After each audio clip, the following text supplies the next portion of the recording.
죄송하고요. 또 이렇게 많이 오시지 못하게 하려고 티켓 값도 있었는데 너무 감사합니다.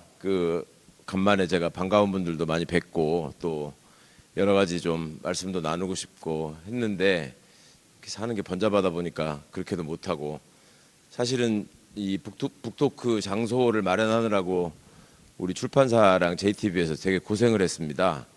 전주 시내에 이러저러한 공공기관 같은데 강당 같은 게 많이 있잖아요. 처음에 이제 그쪽을 생각하고 했다가 이렇게 좋은 장소가 있는지를 모르고 시내 쪽으로 그렇게 한다고 했다가 다들 처음에는 그러자고 했다가 나중에 기관장들 결제에 올라가면 아니 이 위험한 사람을 여기다가 지금 그렇게 했다고 그래서 우리 호영 형도 오셨네. 안호영 위원장님한테 얘기해가지고 다 잘라버리겠습니다 이제. 되게 환노의 소관이 많더라고 그게. 제가 북토크를 한다고 말씀을 드렸는데 죽어도 북 콘서트라고 우기시는 분들이 계셔서 좀 이렇게 한글로 써놓고 얘기를 하고 그러면은 그대로 좀 받아주셨으면 좋겠는데, 얼마 전에 여주에서는 그냥 사인회를 했거든요. 사인회라고 하는 것은 한글 그대로 사인을 하는 데가 사인회 아닙니까?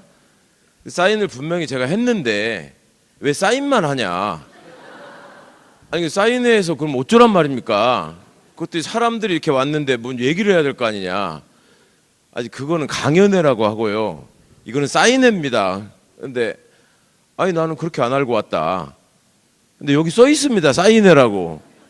근데도 제가 그래서 2번에 걸쳐서 짧게 좀 이런저런 말씀도 드리고 했는데 사람이 많아서 그냥 이렇게 사인만 받고 돌아가신 분들이 또 친지를 붙잡고 여주까지 갔는데 말 한마디 안 하고 사인만 하고 보내더라, 이렇게 말씀하시는 분들이 또 계셔서 다행히 이거는 지금 JTBC가 녹화를 하고 있으니까 북토크라는 거를 제발 좀 제목에 넣어주시고, 토크라고 하는 것은 영어인데 말을 하는 게 토크고 북 콘서트라고 하는 거는 그것도 영어인데 그거는 뭔가 가수도 있고 좀 그래야 되잖아요.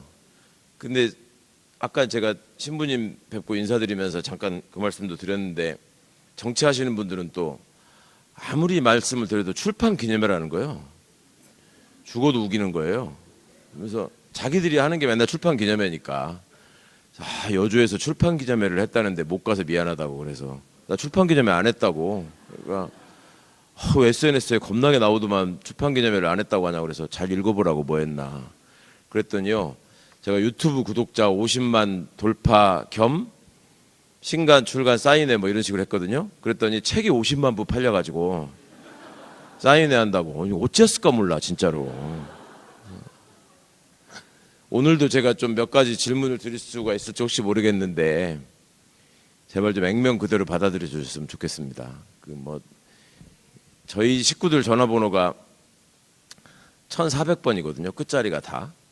그럼 요새 어디 가가지고 전화번호 써놓고 줄 기다리는 데도 있고 아니면 전화번호 이렇게 알려달라고 해가지고 받아 적었다가 연락 주시고 이런 게 있잖아요. 근데 초반에 몇 번 그렇게 했는데 연락이 안 와요. 그래 분명히 우리 순서가 된 것 같은데 전화가 안 와서 가보면은 전화를 안 받았다는 거예요 우리가. 그래서 아니 전화가 안 왔는데 보여줄 수 있잖아요. 안 왔는데 어디다 전화했냐 그러면 보면은 1004번이라고 써놓고 전화했는데 안 받았다는 거야. 그래서 그 다음부터는 이제 전화번호 얘기하라 그러면 010에 뭐 몇 국에 1400번입니다 그렇게 쓰는 걸 봐요. 그러면 10명이면 8명은 다 1004번이라고 써. 그거 희한하더만. 그래가지고 1400번이라고요. 그러면 예. 그래서 이거 뭐라고 썼는가 한번 읽어보세요. 그러면 뭐? 그러는 거야. 이런 일을 제가 요즘 참 허위 과장 왜곡 보도에도 시달리지만 또 하나 있습니다. 제가 창안하여 발표하고 이제는 시사용어로 거의 굳어진 이번 내란 세력의 3주역 아시죠? 첫 번째, 예, 좀 크게 말씀해 주십시오. 서울대 내란과. 이게 미친다고요 내가. 서울 법대 내란과라고 100번은 얘기했어요. 반드시 서울대 내란과래. 서울법대 내란과라고 하는 이유가 있거든요. 제 나름대로. 근데 저자의 뜻은 아무 상관없이 서울대 내란과다. 그래서 제가 매불쇼하는 중에도 장동혁 의원이라고 여기 갔다 저기 갔다 하는 선수 있거든요. 장동혁이는 내란과도 아닌데 왜 저러는지 모르겠다 그랬더니 댓글이 한 500개 달려. 장동혁이 서울대 나왔는데 왜 내란과 아니라고 그러냐고. 안다고요, 내가. 장동혁이는 서울대 사대를 나왔습니다. 근데 서울법대 내란과라서 내란과 아니라고 한 건데 진짜 500개 달렸다니까. 서울법대 내란과라는 것을 여러분, 이 방송을 보시는 시청자분들도 꼭 좀 기억해 주시고, 예, 그렇게 하고 나면 또 서울법대 폐지해야 된다고 이제 또 한 댓글이 3,000개 달리죠. 서울법대는 없어진 지가 오래됐습니다. 지금 진작에 없어졌거든요. 그러고 나면 이제 나오는 게 최강욱이는 이재명 정부에서 공수처장을 해야 된다. 내가 지금도 아직도 아이가 아니 박수를 외치시는 거예요 지금. 아직도 공무원이 될 수 있는 자격이 없어서 공익근무원 요원도 못한다는 소리도 한 500번 했습니다. 심지어 제가 제발 좀 기억해 주십사 하고 제가 교황이 되는 게 빠르지 말씀드렸잖아요. 교황님도 새로 되셔가지고 이제 자리가 없어졌어요. 그러면 안 되는 거거든.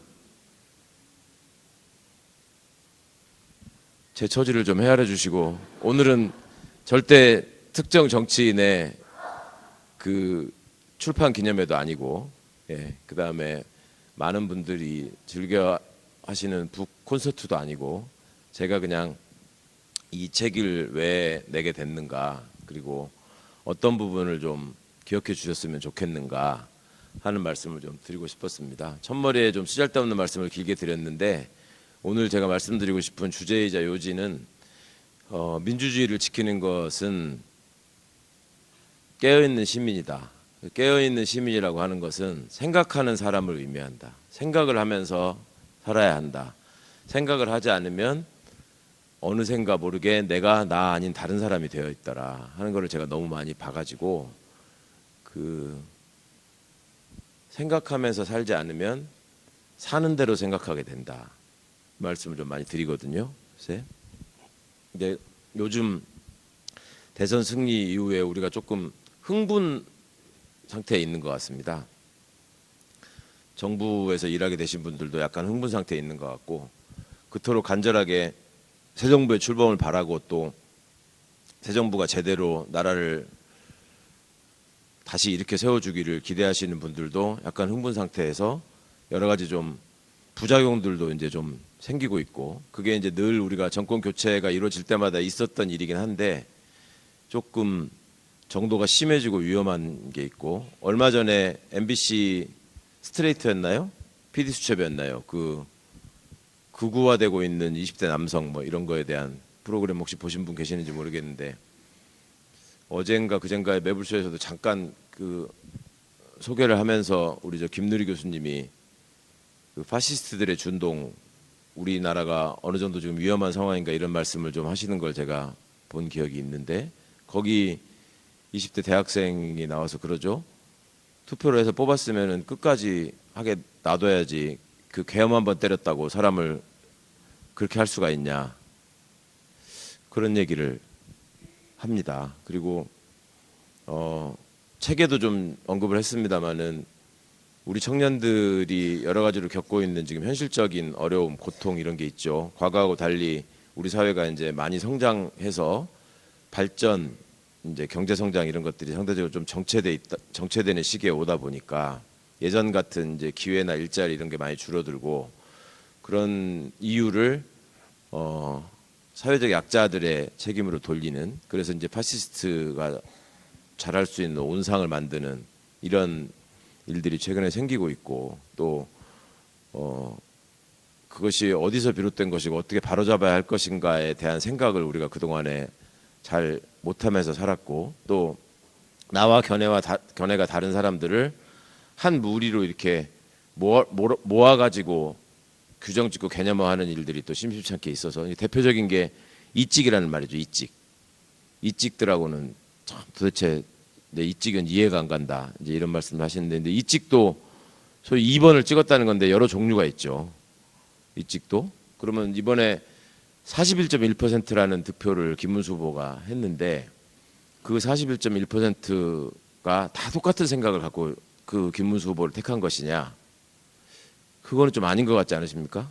예, 뭔가 다 생각들이 있으실 거고, 그리고 그 이직들을 비난하고 이직들이 세상에서 빨리 좀 줄어들고 사라지기를 바라는 마음만 가지고 우리 민주주의를 완성하고 이뤄낼 수 있을 것이냐, 이것도 한 번만 생각해 보면 쉽지 않은 문제라는 걸 알 수 있죠. 근데 우리는 실제로 대통령이 바뀌었고 저 내란 수괴가 오늘 기어이 지하로 땅속으로 들어가겠다라고 하는 거를 땅바닥으로 끄집어내 가지고 걸어 들어가는 거를 보면서 아, 이제 세상은 금방 좋아지겠구나라는 생각을 하신단 말입니다. 근데 그게 쉽지 않은 게, 가만 생각해 보시면 지금 왜 저것들은 정권만 잡으면 지네 하고 싶은 대로 법이고 뭐고 다 무시하고 마음대로 하는데 우리는 왜 매번 이것 따지고 저것 따지고 하다가 다시 되치기나 당하고 맨날 이러는 거냐라는 답답함을 토로하시는 분들이 많죠. 그리고 그런 답답함을 갖고 계신 분들이 대부분 또 이렇게 저를 좋아하시는 분들이 또 많습니다. 그래가지고 이제 이 주말에 쉬지 않고 이런 데 와가지고 앉아 계시면서 막 박수치고, 그러니까 내가 유튜브에 당신 그것만 뜬다, 그거 제 잘못이 아닙니다. 본인이 삐뚤어지셨기 때문에 알고리즘에 그게 뜨는 거지. 그러고서 막 내가 정말 반갑다, 내 유튜브에서 맨날 본다 그러면서 내가 너무너무 한 개도 안 빼놓고 다 봐가지고 진짜 원래 알고 지내는 사람 같이 반갑다고, 진짜 한번 만나면 내가 술 한잔 진하게 하고 싶었다고 방금 전에도 그러셨어요. 그 유튜브를 많이 보신 분인가요, 그게? 아, 무슨 말씀인지 모르시는 분이 대부분이군요. 아십니까? 예. 술 못 먹는다고 그렇게 얘기를 했는데 내가 유튜브 하나도 안 빼놓고 다 봤대요. 그래서 중국 상해까지 갔는데 거기서 꼭 뒷자리에서 막 목을 껴안고 내가 진짜 당신하고 술 한잔 하려고 시진핑이 마시던 술까지 가져왔다고 막 그러시는데, 아이고 죽겠더라고 진짜. 그래서 그러니까 이 보수의 근본적인 가치는 도덕, 그다음에 국가, 공동체, 품격, 전통, 이런 겁니다. 근데 대한민국의 지금 보수 정당, 보수 세력이라고 주장하는 사람들의 어느 대목에 그런 게 있습니까 지금? 그냥 평상시에 보통 말하는 표정과 그 언어의 내용만 보더라도 진짜 품격이나 예의가 대박인 사람들 아닙니까? 최근에 그런 영상 혹시 보셨나요? 국회 소통관에서 의원들이 기자회견을 하면 그 옆에서 이렇게 수어로 통역해 주시는 분 계십니다. 그분한테 희한하게 민주진보 진영 정당의 의원들은 끝나고 인사를 하고 가는데 그냥 딱 가버리는 것들 있죠. 예? 나경원, 송원석. 공통점이 뭔지 아십니까? 서울법대 내란과 파리학번. 서울법대 내란과 파리학번에 유명한 사람들 많아요. 나경원, 송원석. 또 누가 있는 줄 아세요? 조국, 원희룡, 최상목. 훌륭하죠? 한 학교에서 그렇게 배출하기도 진짜 쉽지 않아요.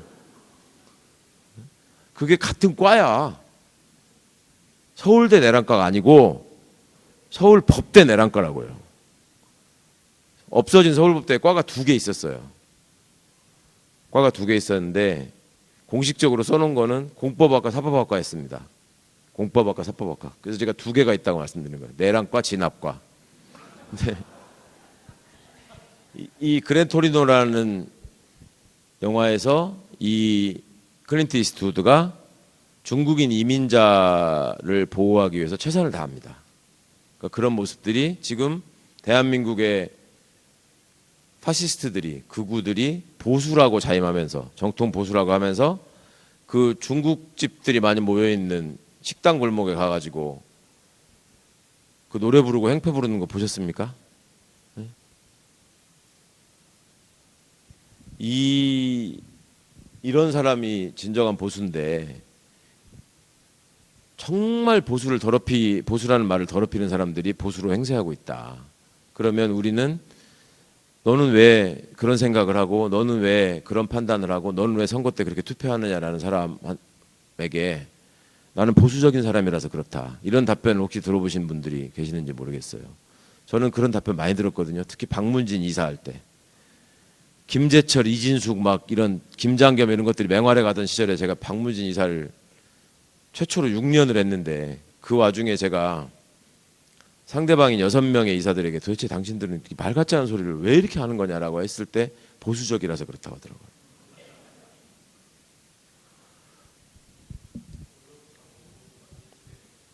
예. 그래서 저희 책에서 진정한 보수의 가치나 보수가 지키고자 하는 것이 무엇인가를 설명을 드리고 싶었고, 그래서 아까 전통, 품격, 예의 이런 것들이 보수는 현재를 과거의 정점으로 본다라는 말하고 그대로 통한다는 것을 이해하실 수 있을 거라고 생각합니다. 존 레논은 클린트 이스트우드보다 10살이 어린 분이고 우리 아버님하고 같은 해에 태어났어요. 근데 너무 일찍 떠나가지고 존 레논은 젊은 사람인지 아는 분들이 많은데 클린트 이스트우드는 여태 살아계시고 이분은 일찍 떠났는데 이분은 진보의 상징이라서 좀 급하게 세상을 살다가 빨리 가신 것 같아요. 서울법대 내란과가 왜 서울법대 내란과라고 하는 말이 그렇게 빨리 회자되고 사람들이 다 실소를 하실까요? 전주대법대 내란과라고 했으면 어쩌을까요? 솔직히 마음에 떠오르시는 생각이 있죠? 있으시죠? 근데 나는 사람은 평등하다고 생각했고 그렇게 대우해야 되고 그래서 인권이 중요하다고 생각하는 민주시민이야 라고 얘기한다고요. 근데 야, 조국이는 인물도 잘생겼는데 서울법대 나왔대야. 이런 거 있잖아요. 조국이 그렇게 생겼는데 국민학교만 나오고 검정고시로 고등학교까지 봤다. 그럼 뭐라고 할까요? 저거 얼굴 봐서는 그렇게 안 그렇게 생겼는데 그러잖아요. 사람이 평등한데 말로만 평등하다고 그러지 스스로 저 사람이 몇 살인가, 저 사람이 학교를 어디를 나왔나, 저 사람 직업이 뭔가 이걸 가지고 자기 위치를 계속 규정합니다, 우리가. 그러면서 괜히 주눅 드는 거예요. 그러니까 선거 때 아니 어떻게 뭘 보고 도대체 윤석열을 찍을 수 있어. 그러면 아유 그래도 서울법대 나와서 검찰총장 한 놈이 낫지 그 검정고시 봐갖고 중앙대 나온 놈이 낫겠어? 이런 얘기를 굉장히 논리적이라고 생각하고 한다고요. 내 판단에 근거가 있다 분명히.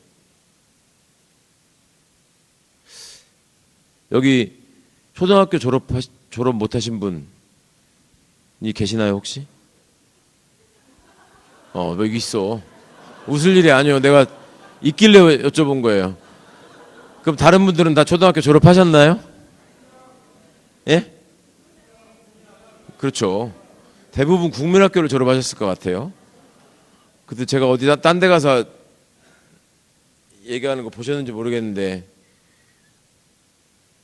국민학교 때 어쨌다고 하시질 않고 꼭 내가 초등학교 다닐 때 어쨌다고 거짓말 하시더라고. 초등학교는 1996년에 생겼어요.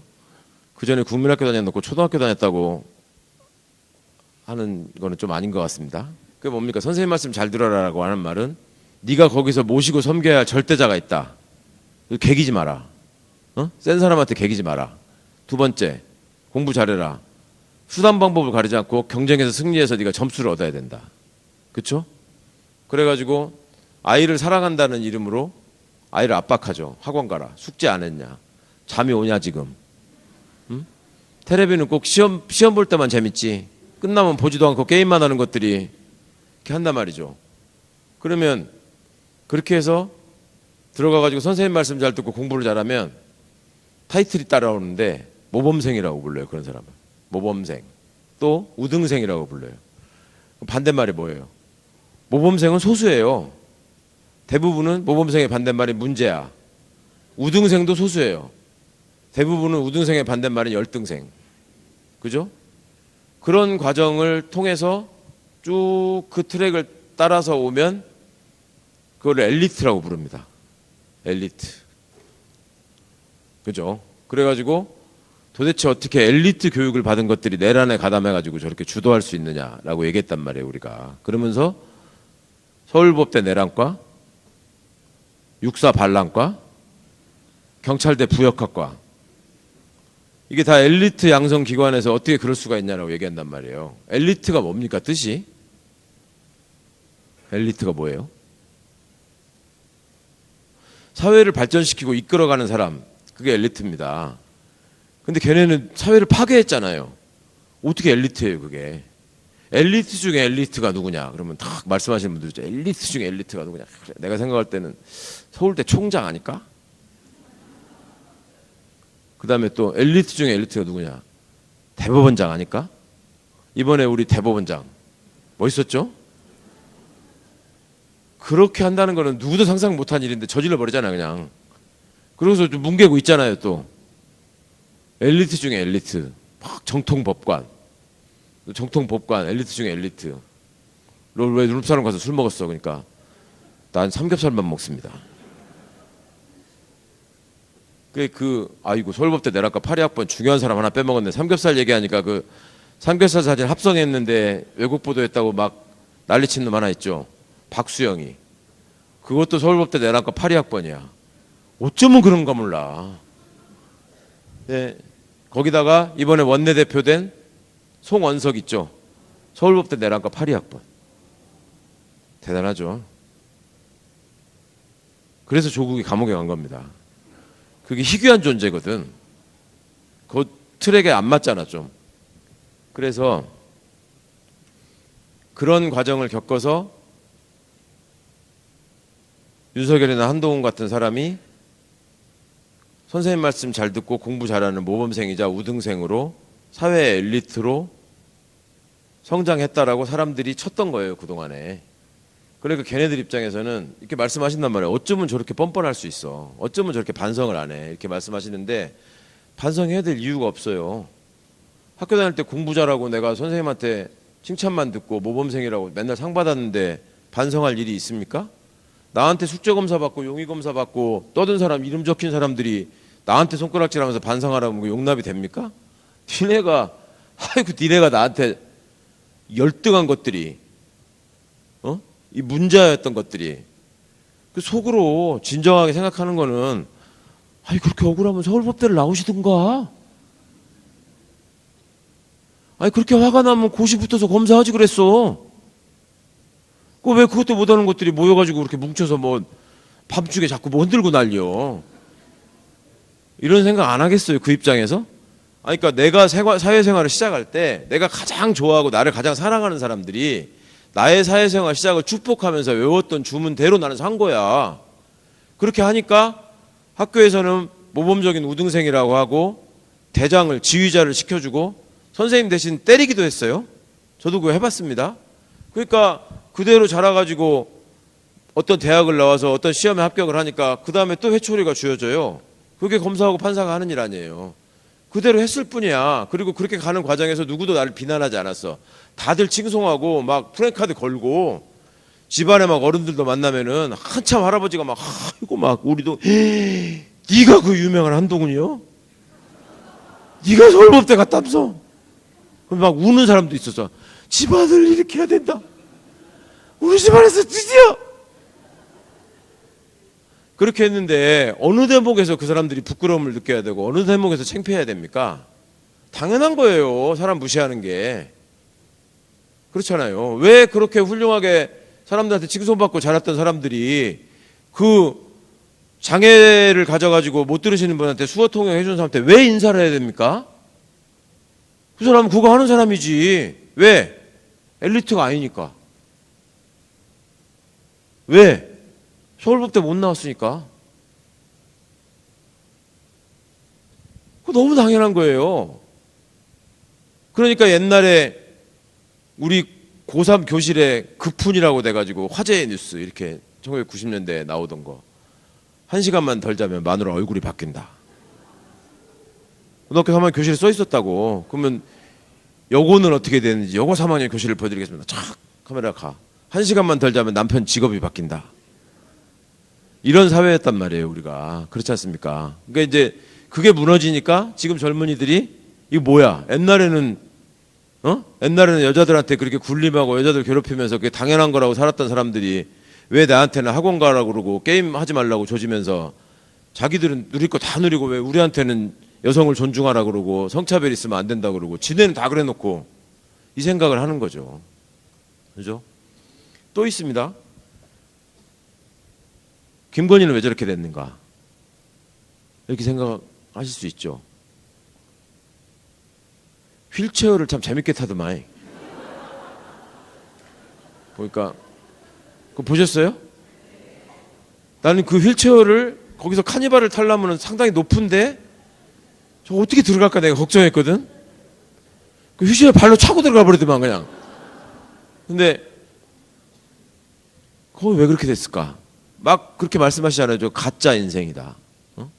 사람이 저게 뭐 리플리 증후군이냐 이러고. 근데 보세요. 옛날에 저희 때만 하더라도 60년대 70년대에 초등학교 여학생들한테 장래 희망이 뭐냐 그러면 60% 이상이 똑같았어요. 장래 희망이 뭡니까? 현모양처. 집에 가서 엄마 내 희망이 뭐야? 그러면 현모양처라고 쓰면 돼. 이렇게 얘기했단 말이에요. 현모양처 뜻이 뭔지도 몰라. 현모양처 뜻이 뭐예요? 네? 어지러운 어머니와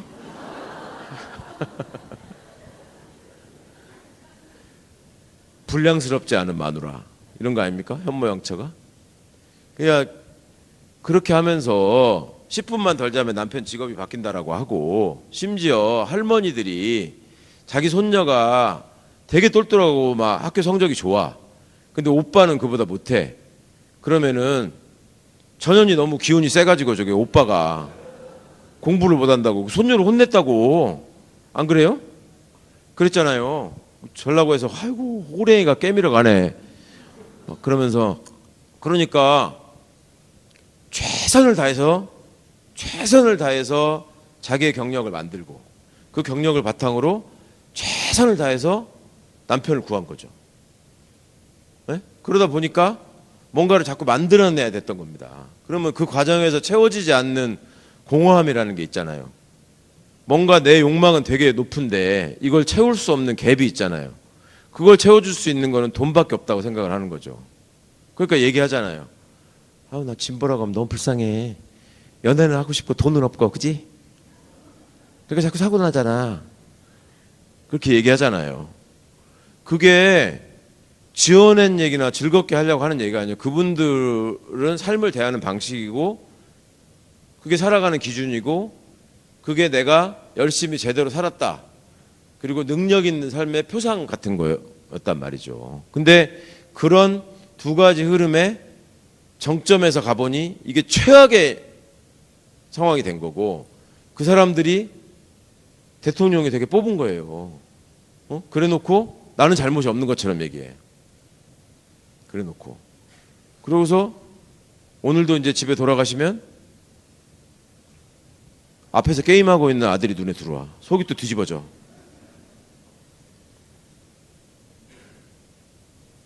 이 자식아 그러면서 야 학교를 좋은 데를 가야지 네가 고생 안 하고 산다고. 그러면 좋은 학교를 뭐 멋인데 좋은 학교 맨날 좋은 학교 가려고 그러고 아빠는 학교 어디 나왔간디?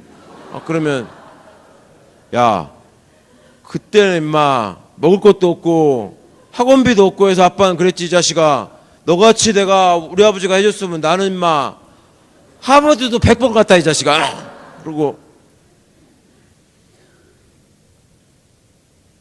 좋은 학교는 왜 어떤 걸 좋은 학교라고 합니까? 부모님들이 그런단 말이에요. 좋은 학교가 뭐길래 자꾸 좋은 학교나 좋은 학교를 나와야 네가 좋은 직업을 갖기 때문에 고생 안 하니까 아빠 엄마가 너를 사랑해서 이렇게 얘기하는 거다. 그럼 그 사랑하는 아들한테 부모가 얘기하는 좋은 학교는 어떤 게 좋은 학교예요? 우리가 좋다라는 말은 커트라인 높은 데가 좋은 학교 아니에요. 왜 서울법대를 제일 좋은 학교라 그래요? 내란 사범을 많이 배출해서? 네? 이번에 그 저기 보도 나온 거 보셨습니까? 우리 한덕수 씨가 전주가 나온 또 세계적인 인물 있잖아. 전주 사람 아니라고 하다가 그런 적 없다고 하는 한덕수를 가지고 우리가 그 새벽에 서류 접수하면서 10,000원이 얼마나 아까웠을까 막 얘기했잖아요. 그러니까 어저께 기사 나왔더만 1억 900 냈다고. 안 보셨어요? 겁나게 억울해요 지금 한덕수가. 그래갖고 그 가입비 잃어가고 3개월간 주요 직책 담배가 300만 원씩 3개월이 내야지 그 후보 등록 자격이 있다고 1억 900만 원을 한 번에 냈대야. 그러니까 1억 901만 원을 쓴 건데 10,000원을 써갖고 얼마나 아까웠을까라고 저같이 철없는 유튜버들이 비난을 해서 만만한 오윤회를 고소한 거 아닙니까 지금. 응? 그런데 그런 사람들의 입장에서 보수하고 진보가 무슨 의미가 있겠습니까? 그 사람들을 지배하는 것은 오로지 계산, 어떻게 했을 때 나한테 가장 유리한가, 그 다음에 욕망, 내 욕망, 욕구를, 본능을 실현하기 위해서 어느 게 가장 빠른 길인가, 그러려면은 누구랑 친하게 지내야 되고 어떻게 살아야 하는가, 이런 게 나오는 거죠. 근데 자기한테 좋은 학교를 나왔다고 하거든. 그리고 누가 봐도 한덕수는 좋은 직업을 섭렵한 사람이에요. 그죠? 장관도 해봤고 총리도 2번이나 했고 대사도 해봤고, 그죠? 다 좋은 직업이라고 하시잖아요. 그러면 아들한테 한덕수 같이 되라고 가르치는 겁니까 지금? 게임하지 말고 너는 무럭무럭 자라서 나중에 저기 새만금 잼버리에 가서 변기 닦는 사람이 되라. 어? 그러다가 지나가다가 미국 애들을 만나면 I'm 하버드 이렇게 당당하게 얘기할 수 있는 사람이 되라라고 학원 보내시는 거냐고요. 좋은 학교라고 하는 것은 좋은 교육을 받아서 좋은 선생님 밑에서 좋은 친구들과 함께 좋은 사람이 돼서 사회에 좋은 역할로 기여하는 사람을 배출하는 데가 좋은 학교 아닙니까? 근데 언제 좋은 학교를 그런 개념으로 쓰신 적이 있냐고요. 좋은 직업은 뭐예요? 좋은 직업은 좋은 일을 해서 세상에 보탬이 되는 거, 그게 좋은 직업 아닙니까? 옛날에 핀란드 교육, 이게 대단히 앞서가고 좋은 교육이다 이런 말씀 많이 들어보셨죠. 그래서 사교육 없는 세상이라는 시민단체에서 제 기억에 그 핀란드의 교장 선생님을 초청해가지고 강연회를 한 적이 있어요. 근데 질문 시간이 된 거야. 핀란드는 뭘 중심으로 이렇게 저 교육을 하고 있고 뭐 토론이 중요하고 민주시민을 양성하는 기관이 곧 학교여야 되고, 그러면 학교가 가장 민주적이어야 되고 이런 교육 하셨을 거 아니에요. 학부모한테 질문하라고 하니까 질문 있습니다. 그럼 거기 사교육 없는 세상에서 핀란드 교장 선생님 강연을 듣겠다고 오신 분들 같으면 그 아마들도 많이 삐뚤어지신 분들은 아닐 거예요. 이지 않겠어요. 그죠? 나는 올바른 교육을 고민하는 학부모야 라고 생각하고 오신 분들 아니었겠어요. 질문 시간이니까 딱 질문하면서 핀란드에서는 무슨 직업을 제일 좋은 직업이라고 좋아합니까? 이렇게 질문을 하신 거예요. 그러니까 핀란드 교장 선생님이 아니 그거를 왜 질문하십니까? 그러니까 무슨 과를 가야 되는지를 궁금해서 무슨 과를 제일 좋아하는지를 물어보려고 질문을 합니다. 핀란드 교장 선생님이 한국에는 그런 데가 있습니까? 그러면 있죠. 법대 의대. 이렇게 얘기를 하셨단 말이에요. 중간에 잠깐 MSG를 하자면 제가 2007년도에 평양에 간 적이 있었는데 거기서 가면은 옥류관 냉면 먹고 뭐 호텔에서 밥 먹고 이런 게 있는데 원탁에 우리 5명, 북쪽 사람 5명 해가지고 하나씩 이렇게 앉아요. 그래서 제가 제 옆에도 무슨 우리 민화협 지도위원 뭐 이런 분이 앉으셨길래 그 김일성 대학은 있잖아요. 교복을 입고 다녀. 그 평양 시내에서. 왜냐하면 김일성 대학이 최고니까 그걸 드러내고 싶은 거예요. 김일성 대학 학생들은 교복을 입고 다니고 배지를 반드시 달고 다니더라고요. 김일성 대학 배지를.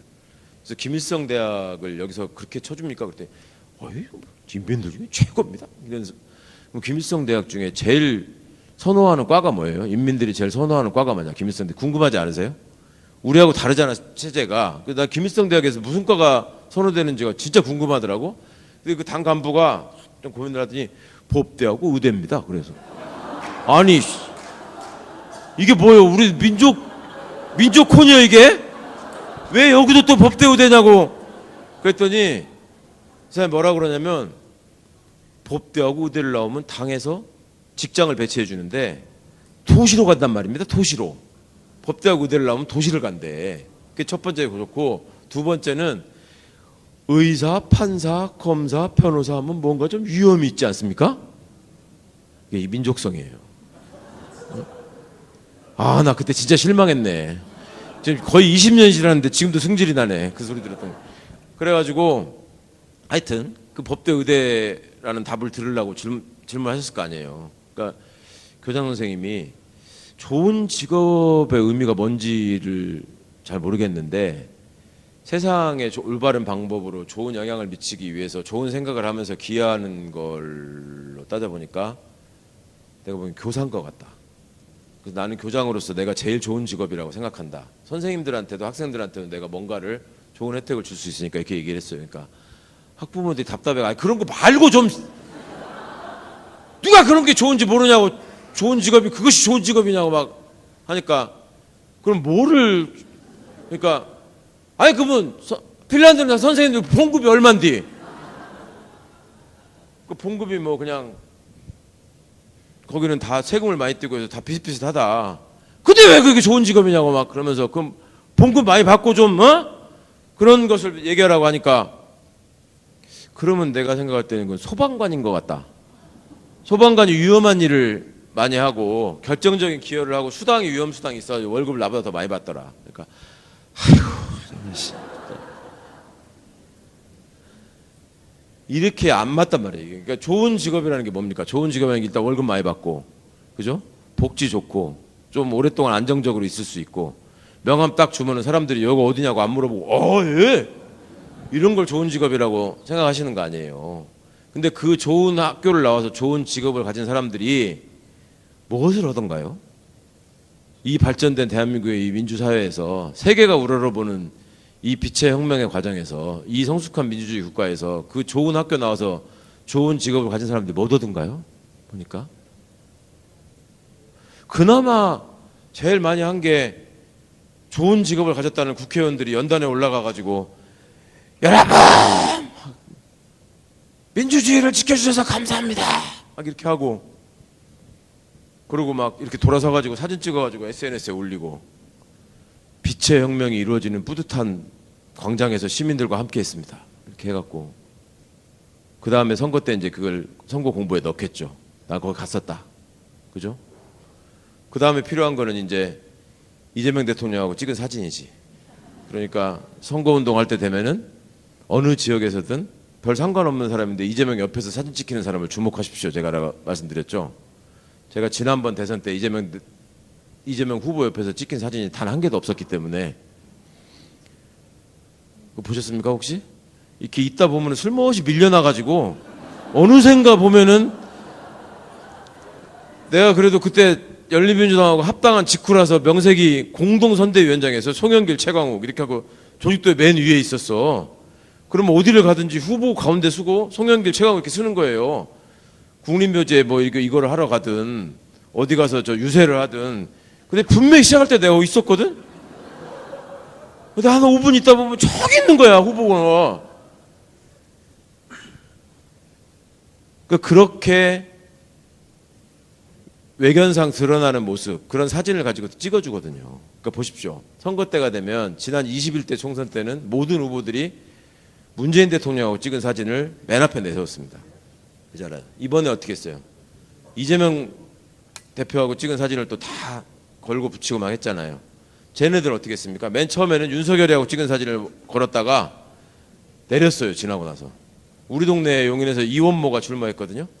이원모가 윤석열이하고 찍은 사진을 이따시만한 빌딩에다가 왕만하게 걸었다가 일주일 지나고 내렸어. 그래서 내가 이원모도 내리길래 아 이것들은 끝났구나 이제. 뭐 거기 뭐 두 당만 그랬습니까? 조국 혁신당이라고 있었잖아요. 이름 자체가 조국이잖아. 다니면서 그냥 조국 얼굴로 선거한 거야. 그죠? 그러면 민주시민은 뭘 보고 투표한 겁니까? 저 당의 정강정책과 공약을 숙지하고 투표하신 겁니까? 내가 중도 보수의 입장이기 때문에 민주당을 선택하신 겁니까? 아니면 내가 진보적인 입장에서 있기 때문에 민주당을 선택하신 겁니까? 이게 우리 정치의 수준이자 현실인 거죠. 지금 우리는 사람을 보고 찍습니다. 그리고 정당을 선택할 때도 그 대표를 중심으로 생각합니다. 원래 제대로 된 정당은 공통의 가치를 추구하는 사람들이 권력을 얻기 위해서 정치적 결사체를 형성해가지고 선거에 임해서 권력을 획득하는 과정에 있는 조직체, 이게 정당이거든요.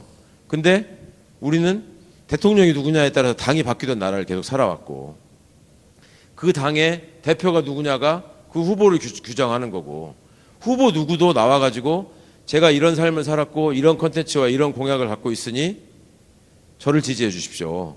저를 지지해 주시면 저의 이런 장점을 가지고 민주당이 정권을 획득하고 훌륭한 후보가 정권을 탈환할 수 있도록 앞장서겠습니다.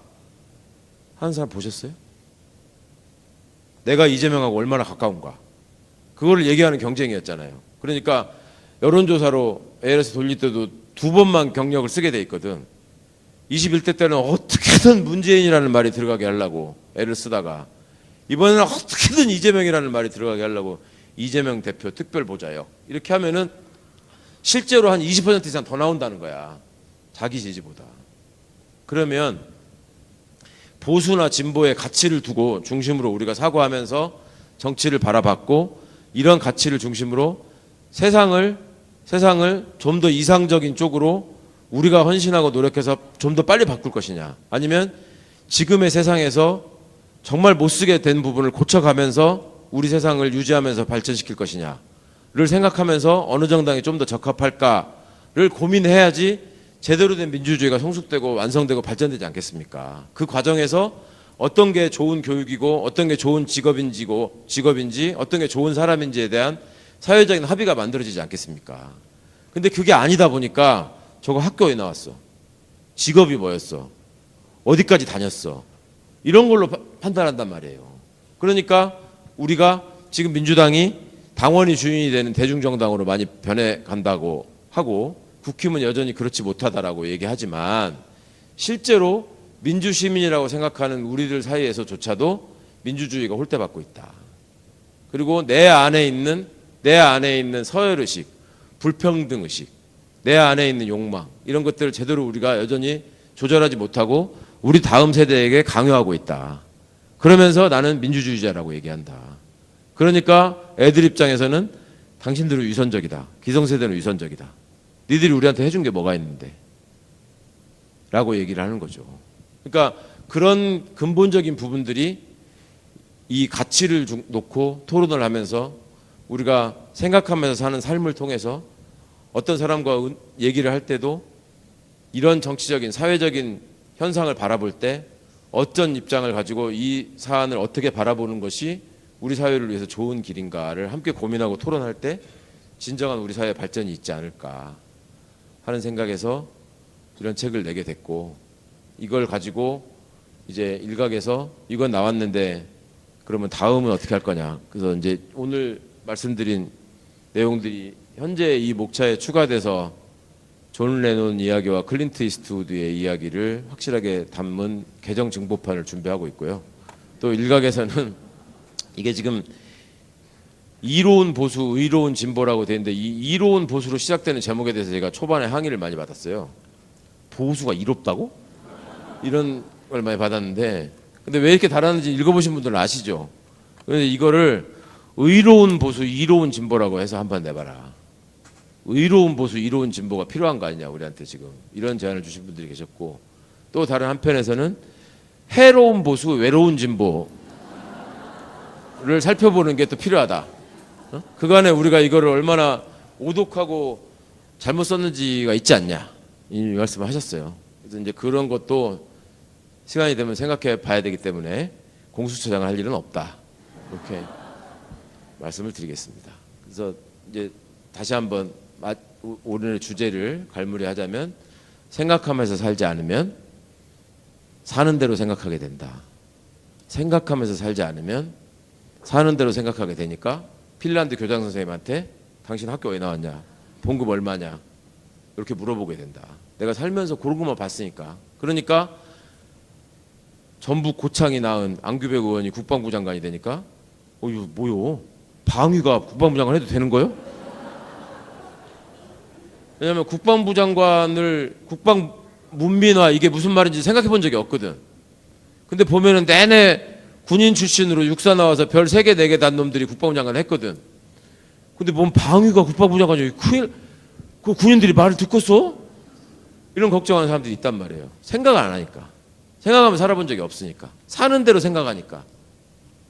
검찰이 왜 저 모양이냐. 아이고 저것들은 확실히 그래도 법무장 검사가 해야 되겠더라고. 그러니까 그러면 안 달라들잖아. 판사 출신, 교수 출신 시켜놓으니까 막 지랄하고 달라들잖아.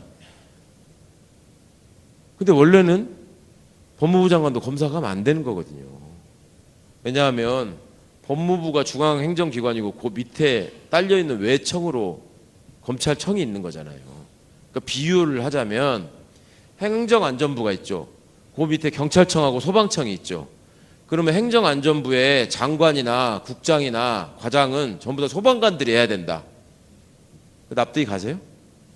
말도 안 되는 소리죠. 그거는 말도 안 되는 소리라고 하면서 검찰청 검사가 법무부 다 잡아먹은 거는 너무 당연한 거예요. 왜냐하면 생각해 본 적이 없으니까. 그러니까 너무너무 우리가 생각을 안 하고 살기 때문에 진짜 당연하다고 생각하는 게 의외로 당연하지 않은 게 되게 많아요. 제가 이런 얘기를 여러 번 반복하는데도 의외로 못 맞추시더라고. 마무리하면서 시간이 너무 많이 가버렸습니다. 마무리하면서 우리가 얼마나 생각을 안 하는지 사례를 말씀드릴게요. 자, 여기가 전주시잖아요. 전주시의 행정을 책임지는 사람들이 전주시청에 있잖아요.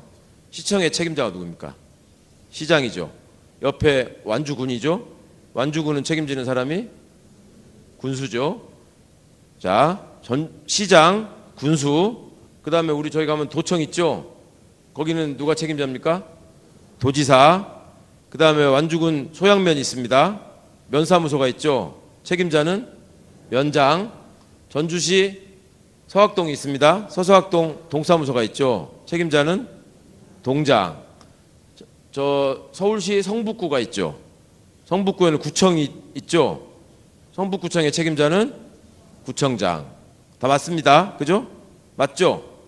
요 중에 틀린 게 하나 있습니다. 말씀하셨는데 다 맞았죠? 틀린 게 하나 있습니다. 제 강연 많이 와보신 분들도 여기 계시는데 그분들은 답을 알고 계실 거예요. 틀린 게 하나 있어요. 지금 다 맞다고 했는데. 자, 다시 합니다. 이거를 심할 때는 10번 할 때까지 무슨 말인지 모르더라고요. 자, 한 번 했어요. 자, 두 번째 갑니다. 자, 성북구청에 이 시간에 왜 우상호 정무수석은 전화를 하는 거예요? 지금 강연하는데. 그래서 아까 내가 전화했는데 안 받아가지고 전화한 거예요, 지금. 자, 성북구청의 책임자, 구청장, 그죠? 전라북도 도청의 책임자, 도청장, 전주시청 책임자, 시청장, 자, 소양 면사무소 책임자, 면사무소장, 서서학동 동사무소 책임자, 동사무소장. 이건 틀려요? 맞아요? 틀려요? 자, 두 번 했어요. 세 번째. 무슨 말인지 아시겠어요? 모르시겠어요? 뭐가 틀렸어요? 선출직? 봐봐. 세 번 해야 된다니까?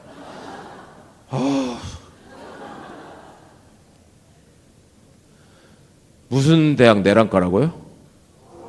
네, 감사합니다. 세 번째 합니다. 자, 전주시청의 책임자는 시장, 전라북도청, 도지사, 소양 면사무소, 면장, 서울시 종로구청 구청장. 세 번 했어요. 다시 종로구청 책임자, 구청장, 전주시청 책임자, 시청장, 전라북도청 책임자, 도청장, 서서학동사무소 책임자, 동사무소장. 이거 모르시겠어요? 아시겠어요, 이제? 뭐가 틀렸어요? 예? 크게 말씀하시라고요. 한동훈이냐고. 뭐라고요? 임명직하고 선출직 미쳐버린다고요. 네 번째. 다시. 어디가 임명직하고 선출직이. 그러니까 뭔 말이에요, 그게. 임명직하고 선출직이 어쨌다고. 임명직은 뭔데? 예? 임명직은 앞에 자리 하나하고 장자 붙이는 거라고? 선출직은 그게 아니고? 그 말씀 하시는 거예요? 아니, 생각을 해보시라고. 그게 말이 되냐고! 뭔 임명직하고 선출직이요? 다섯 번째 합니다. 다시.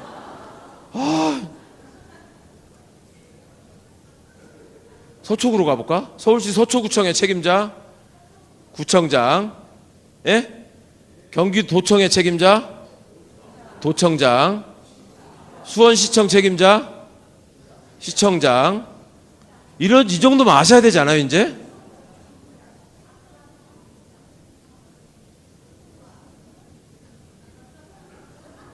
열 번 해야 되는데 시간이 없네. 진짜 난 이상하더라고. 이걸 왜 모르시는지. 자 보세요. 도청의 책임자가 도지사잖아요. 도청장이 아니고. 시청은 시장이잖아요. 면사무소도 면사무소장이 아니고 면장이잖아요. 구청은 구청장이잖아요. 아니잖아요. 그러니까 구장이라고 해야지. 시청으로 따지면, 도청으로 따지면 구지사라고 하든지, 군청으로 따지면 군수라고 하든지 구수라고 하든지. 안 그래요? 지금도 이제 아시겠어요? 아직도 모르시는 분 계시는데 나 째려보는데 지금. 국민학교 나오신 분들 아시겠어요 확실히? 예, 그러니까 이게 구청장이라는 게 안 맞아요. 원래 우리가 그 행정 책임자를 부르는 말로 구청장이라는 게 안 맞다고. 그 룰대로 하면은 구장이라고 하든지 구수라고 해야 돼요.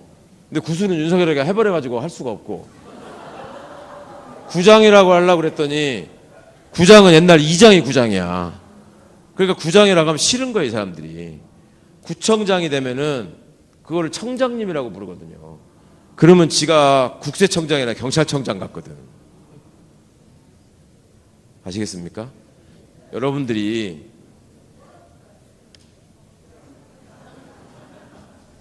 그래서 실제로 이명박 중기 이후에 우리가 지방자치 선거에서 대거 이겨가지고 서울시내 구청장을 2개인가 3개 빼고 다 민주당이 당선된 적이 있었습니다. 그래가지고 민주당 구청장 당선자들이 모여가지고 이 구청장이라는 호칭에 문제가 있다. 안 맞다 이게. 그래서 구장이라고 하자고 제안을 했어요. 실제로 제안을 하니까 다른 모든 구청장들이 너 미쳤어? 구장은 이장이 엄마. 그래가지고 그게 기각됐어요. 그만큼 우리가 용어에 대해서도 인플레가 있는 거지. 뭐가 이렇게 자꾸 바뀌잖아요. 우리가 보면은 왜 청소부라고 부르다가 환경미화원이 됐다가 조금 지나고 나면 환경관리사가 되는 거잖아요. 그런 등급제를 시행하거든 우리가. 그러면서 나오는 게 당선자라고 하지 않고 당선인이라고 하죠. 왜 그러냐? 이명박이가 시작한 거예요. 당선자는 놈자자라서 기분 나쁘다. 당선인이라고 해라. 인이 더 저기 한 거다. 그러면 학자, 성직자, 수도자, 이게 다 멸칭입니까? 그러면 성직인, 학인 이렇게 존중하는 거예요? 근데 우리는 그냥 당선자를 당선인이라고 하라고 하니까 그래요. 놈자자는 좀 그러니까 당선인도 하면 되겠네. 이렇게 생각하시지 않았어요? 생각을 합시다. 생각하면서 살지 않으면 사는 대로 생각하게 됩니다. 깨어있는 시민이 나라를 구했습니다. 그 깨어있는 시민은 생각하는 시민을 말하는 거고, 유럽에서는 교양 있는 시민이라고 말합니다. 내가 주권자로 투표하는 사람이니까 나라의 주인이고, 무조건 내가 공무원들 앞에서 민원인으로서 공무원 멱살 잡고 어거지를 쓰는 게 주권자가 아니다. 주권자가 되려면 깨어있는 시민으로서 내가 진짜 무엇을 지향하는, 어떤 나라를 지향하는 주인으로서 살고 있는가를 자각하는 시민이어야 하고, 그런 깨어있는 시민들이 깨어있는 걸로 끝나는 게 아니라, 그러니까 자다가 깨가지고 저 자식 계엄령 선포하네? 이걸로 끝나는 게 아니라 국회 앞으로 뛰어가가지고 장갑차를 막아서 우리가 대한민국을 구한 겁니다. 그래서 김대중 대통령님이 행동하는 양심이 되자라고 말씀하셨던 것이고, 그러면서 우리가 지켜내야 될 것은 결국 민주주의였고, 그 민주주의를 지키고 발전시키는 방식에는 보수적인 입장이 있고 진보적인 입장이 있을 수 있는 것이다. 민주주의를 파괴하는 자들을 절대로 보수라고 부르면 안 되고, 민주주의를 전복하려는 공산혁명 세력을 절대 진보주의자라고 부를 수 없는 이유가 여기에 있다. 감사합니다.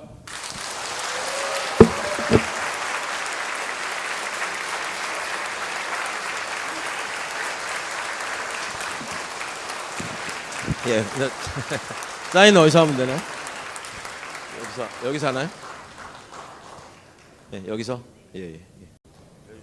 뭐 기다리는 동안에 뭐 질문 있으시면 혹시 예. 맨 처음 하셨어요. 여기 파란 예, 뒤돌아보시지 말고 예. 들리실 것 같은데 말씀해 보십시오. 제가만 들리면 되니까. 뭘 적어오셨네. 네, 안녕하세요. 최강욱 작가님. 예, 감사합니다. 저 일주일 전에 이 질문지를 만들었습니다. 예. 저는 오늘만 기다린 아직 책을 다 읽지 못한 일꾼 최강욱을 존경하는 고창 군민 최미화입니다. 최강욱 작가님은 촌철살인의 대가시잖아요. 25년 그리고 6개월 동안 그 한 방은 국민에게 활명수이셨습니다. 의원님 하셨을 때 사실 말 잘하시는 분으로 기억을 했고 관심을 두고 작가님 바자치를 공부했고 청와대 시절 어쩌면 민정수석만 돋보이는 그곳에서 공직기강 비서관으로 역할과 그 찰떡 같은 일꾼이 되셨던 최강욱 작가님을 존경하게 되었습니다. 네, 그래서 질문 드리겠습니다. 전에 어떤 유튜브에서 이런 말을 하셨던 기억이 납니다. 이재명 후보는 국가 일을 해주세요. 사적 보수는 제가 합니다. 그 과정은 저도 공부를 해서 익히 알고 있으며 이곳에 모인 많은 시민들도 아실 것입니다. 지난 시간 동안 파란했던 순간순간 제가 더 유심하게 봤던 최강욱 작가님 위토와 멘탈이었습니다. 그래서 이 질문에 답을 잘 해주셨으면 좋겠습니다. 어떤 순간 정말 힘들고 무너질 것 같으셨으며 그런 순간에 또 어떻게 멘탈 관리를 하셨고 또 현재도 하시고 계시는지 정말 궁금합니다. 예, 감사합니다. 예. 야, 진짜로 저거를 적어 오셨네요. 너무 감사하고, 저를 보면서 그래도 뭐 어려운 세월을 웃으면서 견디는 것 같아서 내가 너를 보면 그래도 좀 마음이 좋다 이런 말씀을 해주시는 분들이 좀 계셨어요. 근데 저는 무슨 윤석열이가 저를 뭐 기소를 몇 번을 하든 제가 뭐 대법원 가가지고 뭐 의원직이 날아가서 백수가 되든 이런 거는 전혀 두렵지 않고 힘들지도 않았고요. 솔직히 말씀드리면 제일 힘든 게 그렇게 해가지고 백수가 되니까 정말 등에서 식은땀이 나고 제가 제일 힘들었던 게 은행에서 대출 회수한다고 통보가 와요. 그러니까 변호사 개업할 때부터 그러니까 제가 대학을 들어가서 이때까지 50년이 넘게 좀 있으면 환갑이 다 되도록 살아오는 동안에 내가 어디 은행 가가지고 무슨 신분증을 내밀었을 때 통장을 안 만들어준다거나 뭐 신용카드를 못 전다거나 대출이 당신 대상이 아니다 이런 소리를 한 번도 들어본 적이 없거든요. 근데 신용대출을 받잖아요. 마이너스 통장 이런 거. 제가 변호사 개업할 때 돈이 많이 들어가가지고 신용대출을 많이 최대한 풀로 땡겨서 받았거든요. 근데 그게 청와대 가서 근무하기 시작한 이래로 수입은 안 따라주는데 식구는 많고 그러다 보니까 이제 그게 마이너스 통장이 다 앵꾸가 나버렸어요. 풀로 그냥 마이너스가 됐는데 국회의원 할 때는 정치 후원금이 있으니까 그걸로 먹고 활동하는 거는 되고 월급 나오는 걸로 이제 당비나 이런 것들 내고 일부는 이제 생활비로 하고 애들 저기 학비는 뭐 대출도 있고 하니까 그렇게 살았는데 이게 딱 잘리면 일단 의료보험이 직장가입자에서 지역가입자로 바뀌고 국민연금이 또 바뀌고 그러고 나면은 그걸 일주일 만에 은행이 귀신같이 알아요. 그래서 딱 연락이 와가지고 신용대출은 신용을 담보로 대출해 주는 건데 신용은 사회적 지위를 말하는 건데 넌 백수니까 담보가 없어졌다. 그러니까 계약 해지 사유가 되는 거예요. 야, 그래갖고 생돈을 아니 그게 제일 자본주의 사회에서 확실히 돈이 그렇더만. 근데 뭐 변호사라도 할 수 있어야지 어디 가서 선입금이라도 좀 땡겨달라고 할 텐데 그것도 못하는 상황이라서 그것도 참 이게 이제 제가 언제까지 공무원을 못하느냐에 대해서 한 5가지 학설이 있어요. 그것도 한 골백 번 말씀드렸는데 정말 엊그저께 송영길 대표 보석으로 나오셨잖아요. 들어가자마자 저한테 측근들 통해서 연락이 왔는데 자기 들어와서 나한테 할 말 있으니까 변호인 접견을 와달라고 저한테.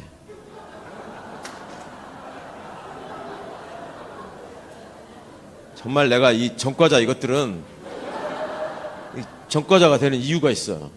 내가 어저께 전화해가지고 영길이 형 고생 많이 했어요. 이제 좀 맛있는 것 좀 먹었어? 얼굴 좋대. 그랬더니 내가 너를 변호인 접견 오라고 정말 미안하다. 내가 그 변호인 접견 와달라고 하는 사람한테 내가 바로 쌍욕을 나니까 이런 씨. 그랬더니 그 양반이 또 가서 그대로 쌍욕을 전했더라고.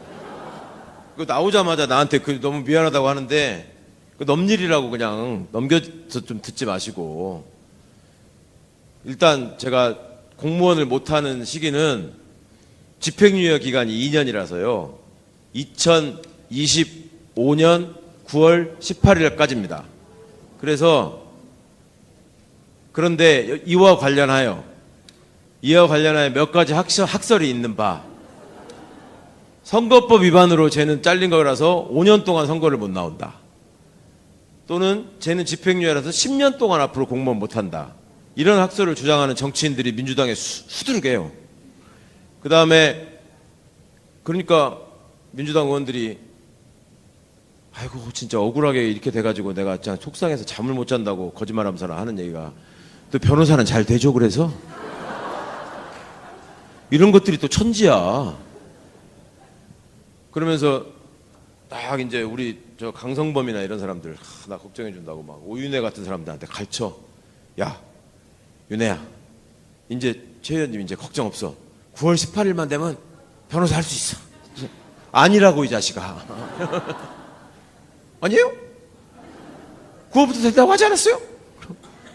변호사는 그로부터 추가 2년을 못해서 2027년 9월이 돼야 됩니다.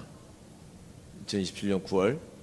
그런데 중간에 혹시라도 사면복권이 되면 변호사를 할 수 있는 거죠. 이전에는. 그 차이만 있는 건데. 예. 그래서 하여튼 저가 이제 대출도 그동안에 많이 갚았고요. 앞으로 이 책으로 또 여러분들이 많이 책을 사주셔서, 원래 이제 출판 기념회를 하면은 주진우의 학설에 의하면 한 현금 2억이 그 장에 가서 썩는다더만. 그죠? 그래서 다음에 제가 출판 기념회를 한번 해볼까 생각합니다. 그러면은 돈이 썩을 수 있을까요?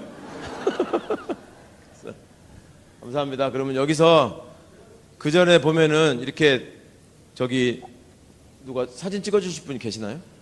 한 분씩 오셔가지고 여기 사인하고 제 옆에 쓰시면 사진 찍고, 예, 그렇게 이렇게